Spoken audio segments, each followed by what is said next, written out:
Namaste, me Sapna Kakade, founder and director of Pune business club सहयोग ventures. आपल्या सहयोग क्विक बज मध्ये आज आपल्याबरोबर अतिशय भारदस्त व्यक्तिमत्व आलेले आहेत आणि नक्कीच तुम्हाला खूप छान आजचा हा व्हिडिओ आवडणार आहे. शेवटपर्यंत नक्की पहा, आपल्या मुलांना दाखवा. विद्येचे माहेरघर पुणे आणि या पुण्यातील या विद्येच्या माहेरघरातील प्रसिद्ध असे दोन व्यक्तिमत्व आज आपल्याबरोबर आहेत. त्यातील पहिले व्यक्तिमत्व आहेत डॉक्टर ल देशमुख सर. नमस्ते सर. शिक्षण तज्ज्ञ, महाराष्ट्रातील शिक्षण तज्ज्ञ आणि अतिशय उत्तम लेखक, शिक्षण क्षेत्रात ज्यांची उल्लेखनीय कामगिरी आहेत असे सर आपल्याबरोबर आहेत आणि ते आपल्याला मार्गदर्शन करणार आहेत एका महत्त्वाच्या विषयावर. जो विषय माझ्यासाठी खूप महत्त्वाचा आहे आणि आपल्या सर्वांसाठी. त्यामुळे नक्की हा व्हिडिओ तुम्ही बघून तो फक्त बघू नका, तर तो शेअर करा जास्तीत जास्त. कारण या गोष्टीचा प्रचार हा सगळीकडे झाला पाहिजे, प्रसार झाला पाहिजे आणि आपल्या महाराष्ट्रातील प्रत्येक व्यक्तीने हा व्हिडिओ पाहिला पाहिजे असे आपण नक्की निर्धार करूयात. तर सरांचे लेख आपल्या प्रसिद्ध वृत्तपत्रांमध्ये जसं सकाळ, लोकमत येत असतात. त्यामुळे अतिशय आवडते लेख आहेत सरांचे आणि आज जे मार्गदर्शन आपल्याला मिळणार आहे ते सुद्धा नक्कीच खूप मौल्यवान आहे. तर या संदर्भात माझा पहिला प्रश्न मी सरांना विचारेल. सर, आपण आज बालसंस्कारांविषयी बोलणार आहोत. तर बालसंस्कार म्हणजे नक्की काय? खरं म्हणजे फार महत्वाच्या विषयावर आज आपण चर्चा करतोय. कुठल्याही पिढीमध्ये म्हणजे तुम्ही आपला इतिहास पाहिला तर इतिहासापासून प्रत्येक आईबाबाला, प्रत्येक आईवडिलांना आपली संतती, आपला पाल्य त्यांनी काहीतरी करिअरमध्ये करावं, करिअर त्याचं उत्तम घडावं, ही कल्पना प्रत्येकाच्या मनामध्ये आहे किंवा त्यासाठीच आई बाबा प्रयत्न करत असतात.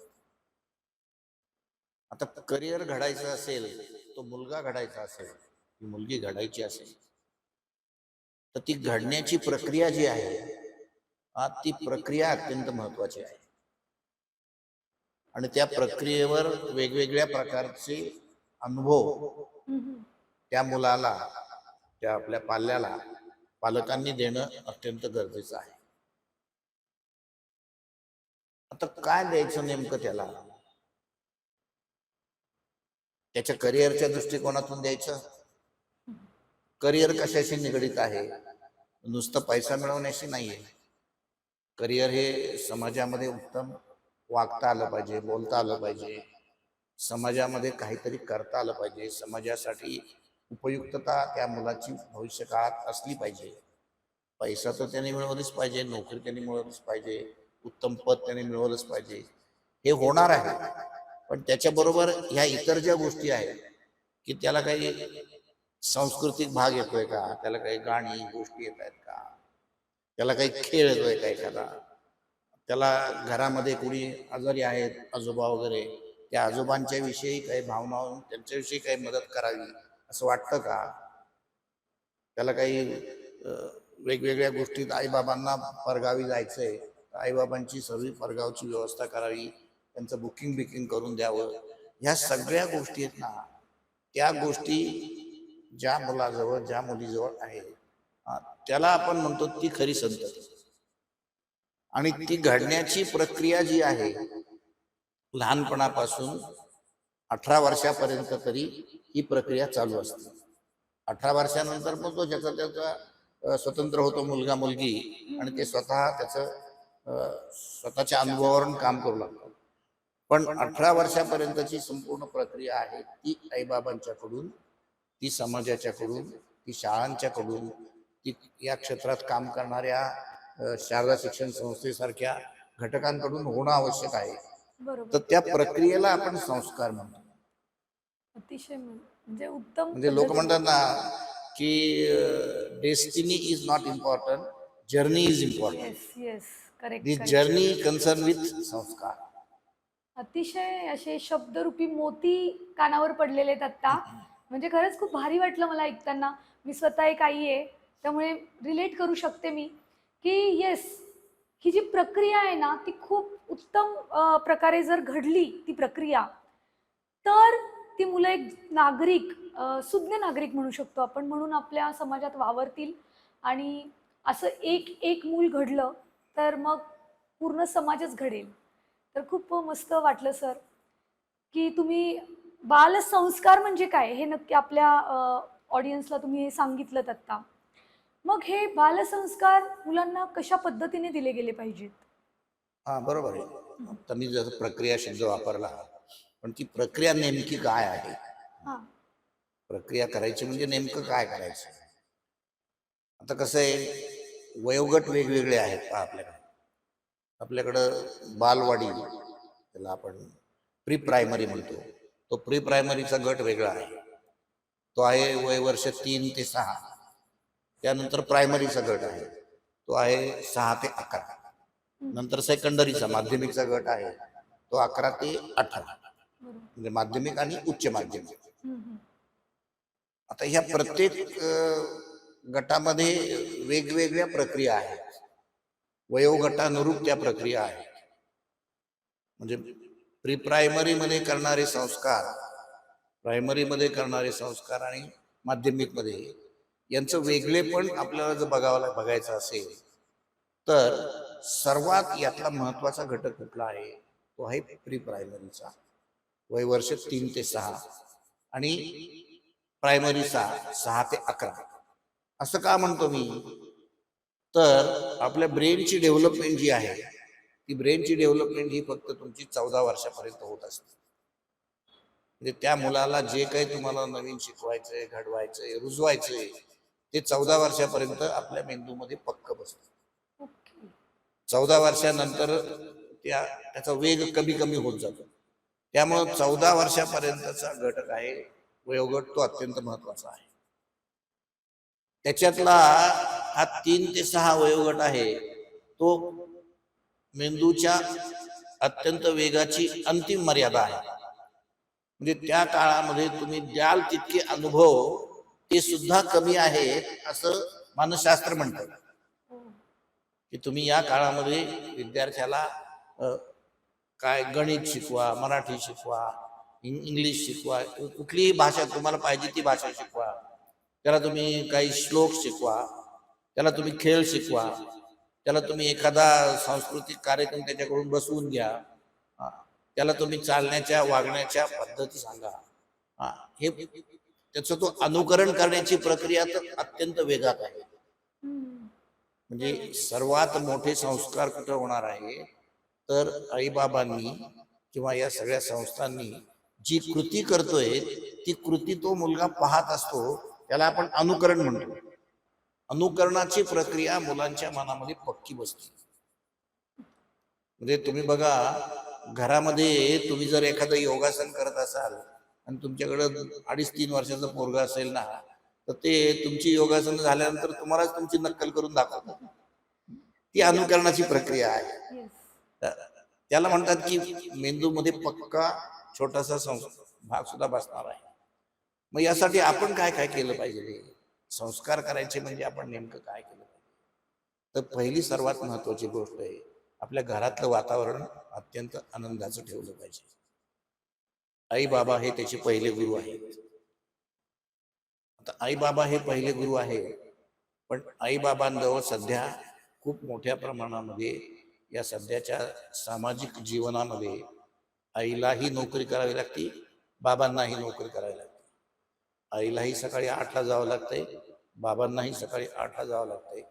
काही काही मुलांना सकाळी 8ला गेलेले बाबा रात्री 8लाच भेटतात, आई रात्री 8लाच भेटते. हा, मग या मुलांनी काय करायचं? मग या मुलांना कुठेतरी संस्कार करणारी अशी छोटेस केंद्र असलं पाहिजे, संस्कार करणारी शाळा असली पाहिजे, संस्कार करणारं काहीतरी विभाग असला पाहिजे, संस्कार करणारे वेगवेगळे ट्रस्ट आहेत. ते काय काय करतात? ते त्या मुलाला पहिलं एखाद्या वर्गात शाळेत आला की मुलाला नवीन ठिकाणी आल्यानंतर तो घाबरून जातो. तो रडायला लागतात. तुम्ही बालवाडीत जाऊन बघा, नर्सरीमध्ये सगळी मुलं रडत असतात. बरोबर. पण जून महिन्यामध्ये 4-5 दिवसामध्ये ती शिक्षिका त्याच्याशी इतकं गोड बोलेल, त्याच्याशी गोंजारून घेईल, त्याला त्याला एखादं ऍक्टिंग करून गाणं दाखवेल, त्याला एखादी छोटी गोष्ट सांगेल, त्याला एखादी वस्तू हातात देऊन करेल, एखादी त्याला आवडती खाण्याची वस्तू आहे ती देऊन दिली. हाही संस्काराचाच भाग आहे. हे सगळं त्या शाळेमध्ये होत असतं. मग नुसतं हे एवढं करून चालेल का? तर एवढं करून त्याचं व्यक्तिमत्व घडत नाहीये. हे त्याला शांत करण्यासाठी केलेला संस्कार आहे. पण त्याला विकसित पण करायचे ना. त्याला काय, ते महत्वाचं आहे ना. बरोबर. मग त्याला विकसित करायचंय, काय करायचंय विकसित? त्याला प्रायमरी शाळेमध्ये तो जाण्यासाठी त्याला योग्य तयारी करून घ्यायची. हा एक भाग आहे त्यातला. त्याला खेळाच्या माध्यमातून त्याच्या शरीराचा व्यायाम व्हायला पाहिजे, हा दुसरा भाग आहे त्यातला. त्याला सहजीवनाचा आनंद मिळाला पाहिजे, तो खेळातून मिळणार आहे. तिसरी महत्वाची गोष्ट की त्यांनी काही 4 गोष्टी दुसऱ्याला सांगितल्या पाहिजे. जसं आपण म्हणतो की फोन आला तर काही काही घरात बघा, फोन आल्यानंतर तो लहान मुलगा आहे ना, तो फोन घेतो आणि तो फोन घेतल्यानंतर तिकडचा माणूस इतका खुश होतो. माझा तर एक मित्र म्हणतो की मी तुला फोन केल्यानंतर तू नको घेऊस, तुझ्या नातवाला दे, त्या नातवाचा मला आवाज ऐकायचा. मग हे फोनवर बोलणं शिकवणं हा संस्कारच आहे ना. हा लहानच वयात कळला पाहिजे ना. बरोबर. आपल्याला काय वाटतं, संस्कार म्हणजे त्याला काहीतरी श्लोक शिकवा, देवासमोर शांत बसा वगैरे, अशी ही जी कल्पना लोकांच्या मनात आहे, तशी नाहीये संस्काराची कल्पना. संस्कारामधून त्याला एक अभिनय करता आला पाहिजे. संस्कारामधून एका शाळेमध्ये मी पाहिलं, ती मुलं कोलांट उड्या मारत होती. मी म्हणलं हे काय चाललंय? तर ते म्हणले कोलांट उडीत त्यांना सर्वोच्च आनंद आहे. कोलांट उडीमध्ये सर्वोच्च आनंद आहे, कोलांट उडी सर्वोत्तम व्यायाम आहे. म्हणजे कोलांटी उडी हा एक संस्कारच आहे. बरोबर बरोबर. आपल्याला संस्काराच्या आपण छोट्या कल्पना करून ठेवल्यात ना, तसं नाही. संस्कार हे तुम्ही वेगवेगळे अनुभव त्यांना देत राहा. मग ते शैक्षणिक असतील, सामाजिक असतील, सांस्कृतिक असतील, आध्यात्मिक असतील, आणखी नैतिक असतील, काय तुम्हाला जे भारी भारी शब्द वापरायचे, भावनिक असतील, ते सगळे भावनिक शिक्षणातले शब्द वापरा आणि त्या प्रत्येकातला एक एक अनुभव द्या. त्याला आपण संस्कार म्हणतो. बरोबर आहे. अतिशय छान ही प्रक्रिया सरांनी आपल्याला समजावली आणि मी अगेन ही प्रक्रिया पण रिलेट करू शकते, कारण मी स्वतः एक आई आणि मी टीचर सुद्धा आहे सर. तर 13 वर्ष मी शिकवलंय मुलांना पण. अगदी शेकडो मुलं माझ्या हाताखालून गेली आहेत, अभ्यास आणि बाकीचं नॉलेज त्यांना दिलंय. सो यामध्ये माझ्या जसं सर बोलले की 4 वर्षांपर्यंत मेंदू विकसित होत असतो, 6 वर्षांपर्यंत. माझ्या स्वतःच्या मुलांना मी 2-3 प्रकारच्या भाषा या वयोगटात शिकवल्या, जसं की हिंदी, मराठी, मारवाडी आणि काही प्रमाणामध्ये इंग्लिश. तर त्यानंतर गॅप पडला या भाषा बोलण्यामध्ये किंवा याच्या कंटिन्युटीमध्ये, तरीसुद्धा उत्तम तिन्ही भाषा हे उत्तम बोलतात. इंग्रजी पण शाळेत जेवढं शिकवलं जातं किंवा काय त्यामध्ये तेवढ्या प्रमाणात प्रभुत्व आहे. त्यानंतर संस्कृत, त्याचं अनन्यसाधारण महत्त्व आपल्या या भारतात आहे. तर तेही मला इथे आज बालसंस्कारांचा विषय निघाला आहे सर म्हणून सांगते. रामरक्षा ही मी माझ्या मुलीच्या वेळेस गर्भसंस्कारात र आणि ळ त्याच्यात जास्त येतो असं तेव्हा सांगितलं होतं. मी गर्भसंस्कार क्लास केला होता प्रसिद्ध डॉक्टर यांच्याकडे. तर त्यांनी मला रोज रामरक्षा तू म्हण प्रेग्नेन्सीमध्ये सांगितलेलं. आणि म्हणजे मला सांगायलाही खूप छान वाटतं आत्ताच्या गप्पांमध्ये की माझी मुलगी 6 महिन्याची असल्यापासून बरेच शब्द बोलत होती. अतिशय छान. ती कधी बोबडं बोललीच नाही. तिचा र आणि ळ एकदम क्लिअर. कारण मी नेहमी प्रेग्नेन्सीमध्ये रामरक्षा बोलले किंवा बिंग माहेरी मारवाडी आहे मी, तर काही आमचे श्लोक आहेत, लोगस किंवा प्रतिक्रमण, नौकार मंत्र, हे सगळे संस्कृतमध्ये आहेत. तर हे सगळे तोंडपाठ असल्यामुळे मी तेही म्हणते. पण बऱ्याच जवळपास 21 वर्षांचा गॅप पडला आहे. पण आत्ता जरी तुम्ही मला सांगितलं तू लोगसचं म्हण, तर मी अतिशय उत्तम ते म्हणू शकते. पसायदान म्हणू शकते, जे सगळं मी लहानपणी शिकली आहे.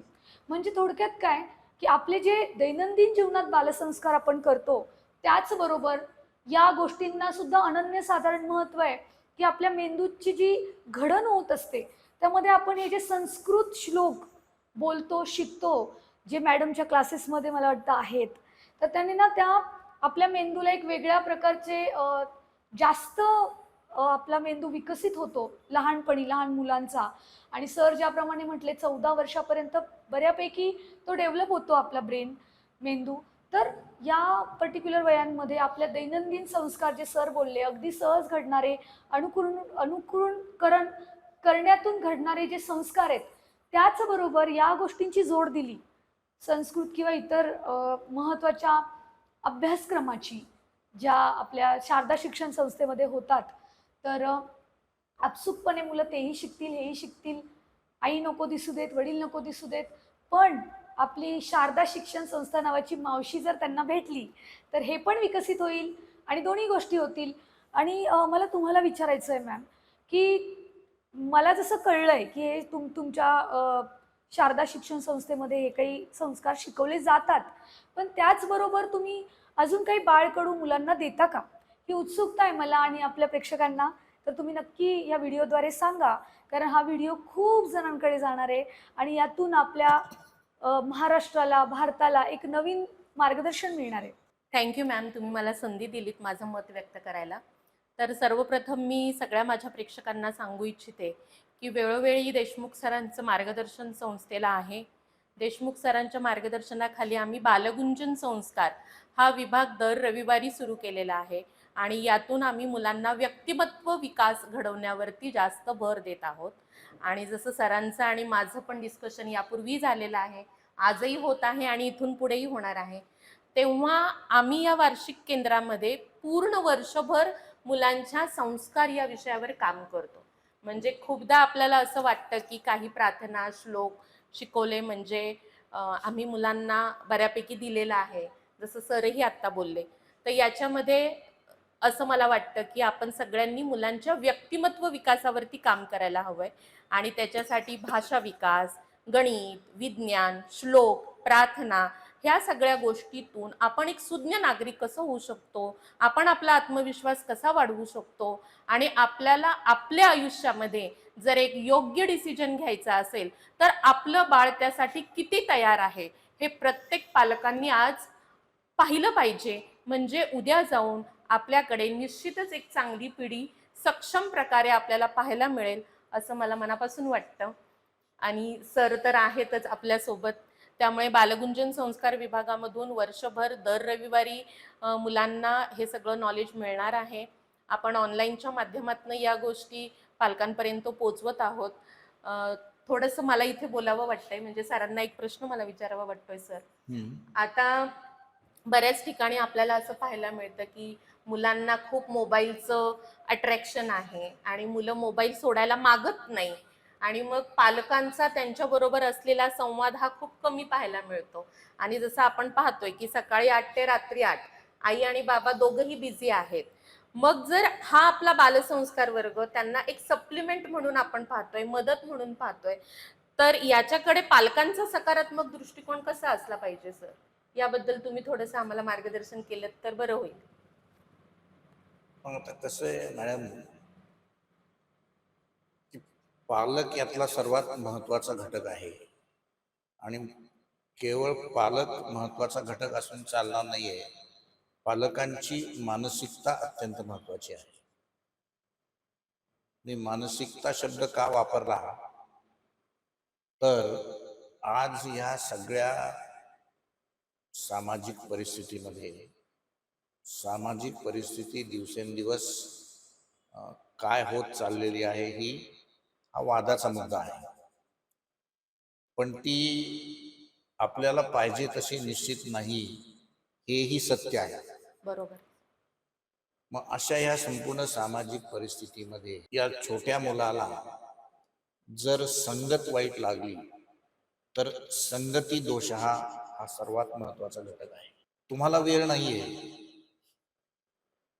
पण तुम्हाला वेळ नाहीये म्हणून तो पोरगा दिवसभर घरी बसला आणि दुसरा एखादा मुलगा घरी आला तो मुलगा अत्यंत, सगळीच मुलं आता सगळी लाडाची आहे. त्याचं कारण काय आहे तर ते एक किंवा दोन, त्याच्यामुळे ती सगळी लाडाची मुलं झालेली आहे.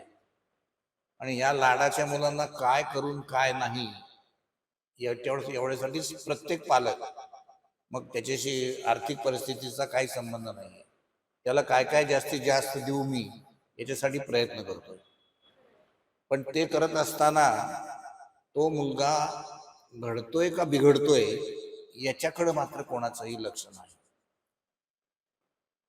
आणि मग ती घडण्याची प्रक्रिया असेल आणि तशी बिघडण्याची पण प्रक्रिया आहे. घडण्याची प्रक्रिया जर उत्तम केली नाही तर बिघडण्याची प्रक्रिया उत्तम होणार आहे आणि पोरं बिघडणार आहे. तर घडण्याच्या प्रक्रियेवर तुम्ही लक्ष देताय, हा, त्याबद्दल प्रथमतः आम्ही तुमचं अभिनंदन करतो, कारण मुलांना घडवणं महत्वाचं आहे. मग आता ह्याच्यासाठी पालकांची मानसिकता मी का म्हणतो तर आपल्याला वेळ नाहीये. तुम्ही काही बाहेर जाऊन गंमत करत नाही, करताय असं मला म्हणायचं नाही. तुम्ही जे काही कष्ट करतायत ते मुलांसाठीच करताय. मग ते कष्ट आपण मुलांसाठी करतोय तर आपल्याला त्यासाठी योग्य मार्गदर्शन करणाऱ्या अशा विभागातल्या कोणत्या संस्था आहे त्याचा शोध घेतला पाहिजे. सुदैवाने आता संधी इतकी चांगली आलेली आहे की तुमच्या घराजवळच पाहिजे ते किंवा तुमच्या घरापासून दूर पाहिजे किंवा ट्रान्सपोर्टचा प्रश्न फार मोठा आहे, हे सगळ्या गोष्टी आता ऑनलाईन एज्युकेशननी कमी केल्या, बंदच केलेल्या आहेत. याचे कोणाला काळजी वाटण्याचं कारण नाही. कारण मला सर्वात मोठी काळजी काय आहे की मुलगा मुलगी बाहेर गेल्यानंतर घरी येईपर्यंत मला वाटतं काय होईल आणि काय नाही. तर बाहेर पाठवायची गरजच नाहीये ना. तुम्ही आता यासाठी डिजिटलचा मार्ग निवडला पाहिजे. यासाठी ऑनलाईन प्रोग्राम जे आहेत, ऑनलाईन घटक जे आहेत, ते ऑनलाईन घटक अशा संस्कार करणाऱ्या ज्या संस्था आहेत त्या संस्थांची अशी प्रोग्राम आपल्या मुलाला घरच्या घरी आणि पाहिजे त्या वेळेत, म्हणजे एखाद्याला वाटलं की दुपारी मी दिवसभर बाहेर आहे तर आजी मुलाला ऑनलाईन तो प्रोग्राम दाखवेल. संध्याकाळी बाबांना वाटलं आल्यानंतर मला नोकरी आल्यानंतरही तो प्रोग्राम दाखवायचा आहे. तर हा त्या डिजिटल मधला सर्वात मोठा फायदा आहे की तुम्ही घरी बघू शकता, कुठंही बघू शकता आणि कुठल्याही वेळी बघू शकता. त्यासाठी असे काही ऑनलाईन प्रोग्राम सुद्धा करण्याची गरज आहे. मग तुम्हाला काय वाटतं, या ऑनलाईन प्रोग्रामचा हाही फायदा आहे की ते इंटरॅक्टिव्ह आहेत. इंटरॅक्टिव्ह म्हणजे समजा मी आज प्रोग्राम बघितला आणि मला असं वाटलं की ती संस्था मुलांना संस्कार म्हणजे केवळ श्लोक शिकवते, तर मी उद्या त्या संस्थेला फोन करून सांगेल की बुवा नुसते श्लोक नका शिकवू, त्याला काहीतरी खेळ पण खेळायला द्या आणि मला घरातले खेळ सांगा, मला इंडोर गेम्स जे आहेत या मुलाच्या वयोगटाचे खेळ सांगा, हे तुम्ही त्या संस्थेला सांगू शकता. उद्या तुम्हाला वाटलं की श्लोक आणि खेळापुरतं ते पुरेसं नाहीये, माझ्या मुलाला अभिनय करायचं शिकणे आहे, तर त्या संस्थेला फोन करून सांगा की त्याला ऍक्टिंग करायचं शिकवा. मग ते तिथनं ऍक्टिंग करायचं शिकवतील, कृती करायला शिकवतील, छोटे छोटे कटिंग पेस्टिंगने चित्र काढायला शिकवतील, त्याचे हात मजबूत, हात त्याचे बोट उत्तम होण्यासाठीचे छोटे छोटे व्यायाम आहेत ते व्यायाम सांगतील. अशा प्रत्येक गोष्टी पालक संस्थेला फोन करून सांगू शकतात आणि ते त्याला आपण अपग्रेडेशन म्हणतो की त्या प्रोग्रामचं अपग्रेडेशन होईल आणि ते प्रोग्राम मुलांना दाखवले जातात. पालकाचं हे महत्वाचं काम या संस्कार वर्गामध्ये आहे. तुम्हाला पाहिजे त्या गोष्टी तुम्ही सांगू शकता आणि तशा त्या माध्यमातून त्या संस्थेकडून ऑनलाईन करून घेऊ शकता, म्हणजे तुमची मुलं घडतात. ही पालकाची भूमिका त्यातली महत्वाची आहे. थँक्यू सर, खूपच महत्त्वपूर्ण तुम्ही मार्गदर्शन केलेलं आहे. तर ह्या सर्व गोष्टी आपल्याला आज इथे कळाल्या, त्याचा उपयोग आपण कसा करायचा हे आपल्या हातामध्ये आहे. आणि ऑल इन वन असा जो मॅडमने उपक्रम सुरू केलेला आहे की ज्यामध्ये अगदी सर्वांगीण विकास मुलांचा म्हणता येईल. अगदी मी म्हणत असलेल्या संस्कृत श्लोकांपासून सर म्हणत असलेले दैनंदिन जीवनातले संस्कार आपण ज्याला इंग्रजीमध्ये को क्युरिक्युलम ॲक्टिव्हिटीज म्हणतो, त्या आपल्या मराठीतून मुलांना बिंबवण्याचा जो संस्कार आहे तो आपल्या शारदा शिक्षण संस्थेद्वारे राबवण्यात येणार आहे आणि ज्याचं नाव आहे बाल गुंजन संस्कार वार्षिक विकास केंद्र. सो या संस्थेद्वारे आपण आपल्या मुलांना खूप छान असं घडवू शकतो आणि त्यांना संस्कार देऊ शकतो. त्यामुळे ही एक संधी आपल्याला मिळतीये, यासाठी सुद्धा आपण परमेश्वराचे आभार मानले पाहिजेत की कोणत्या ना कोणत्या रूपाने तुमच्यासमोर आज ही संधी उपलब्ध होतीये. तर लवकरात लवकर मॅडमला कॉन्टॅक्ट करा.